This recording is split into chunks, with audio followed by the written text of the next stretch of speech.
Yeah, well, they actually gave us all these hats. I just really like it a lot. I guess that's all I got for you. Yeah. Matches the beard and the whole,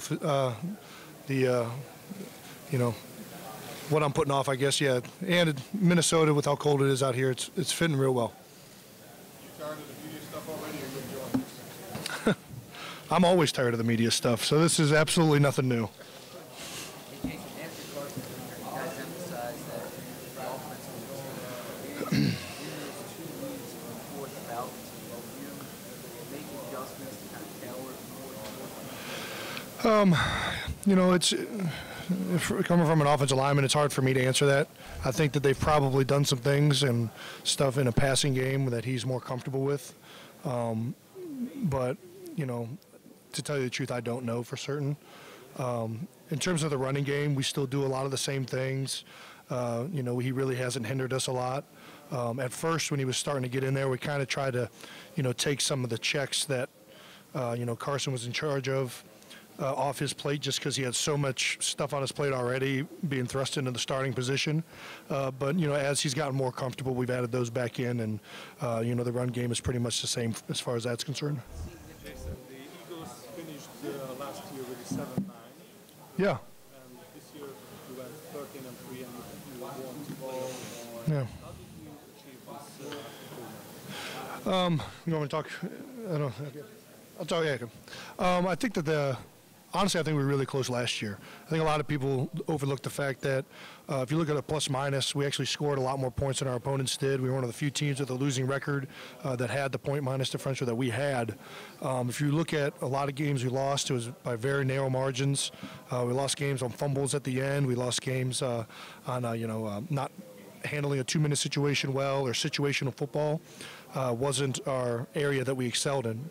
And if you look at this year, it's been the complete opposite. We've really handled those situations much better.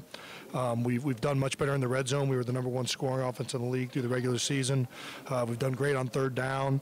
And as games have ended, we've just played much better in those situations. And, we've closed out a lot more of those close games. We've found a way to win. So I think the biggest thing that we've done this year is we've just been consistent. We haven't had the turnovers. We haven't had the amount of mistakes. We haven't had a lot of the things that led to a lot of those close games last year turning into negative situations. Was there a moment during the season when you felt that this could be a special season? It built as the year went on. I think in training camp, everybody felt, and even Doug made this comment. He said that this team is more talented than the Super Bowl team he was on in Green Bay. And a lot of people kind of golfed at that at the time. And I think if for all of us that were there, you could see that we had the players. We had the guys there to do it. The whole thing now is just trying to get all those pieces to fit together and find out how everything's going to work on game day. And as you win and as you play each game and feel more comfortable with those new pieces, and as guys who have been together now for multiple years start to fit together even better, we just kind of felt that building with each win and each game. Jason, thank you very much. Gotcha. Last week, Malcolm Brown played head up a lot against the England Yeah. Jaguars. He was a pretty good center himself. What Sure. did you see out of Malcolm Brown in that game? What was he able to do? What kind of player? Malcolm Brown's a really good nose guard for the Patriots. I mean, they use him a lot in their jam front to play head up over the center. He's an athletic guy, but he's also big. He utilizes leverage extremely well. He bends well. He utilizes his hands. He looks on tape like he's a smart player, and understands how to put himself in good positions. So I mean, he's a really good player.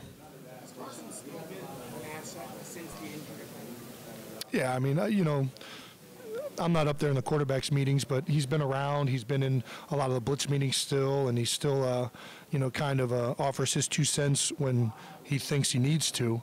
And I'm sure he's even more involved up in the quarterbacks meetings.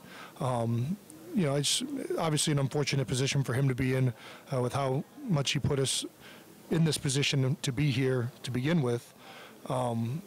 So I think that he can't help. I mean, he's one of those guys that loves this game so much, loves this team so much that he can't help but be around it. And I think that when, he first got hurt and he wasn't around it, it was probably hurting him quite a bit.